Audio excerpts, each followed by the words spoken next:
بسم اللہ الرحمن الرحیم۔ السلام علیکم۔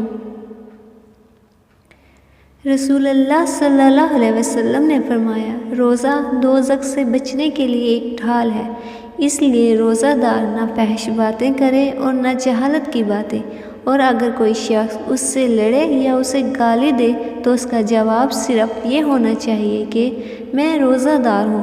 یہ الفاظ 2 مرتبہ کہہ دے، اس ذات کی قسم جس کے ہاتھ میں میری جان ہے، روزہ دار کے منہ کی بو اللہ کے نزدیک کستوری کی خوشبو سے بھی زیادہ پسندیدہ اور پاکیزہ ہے۔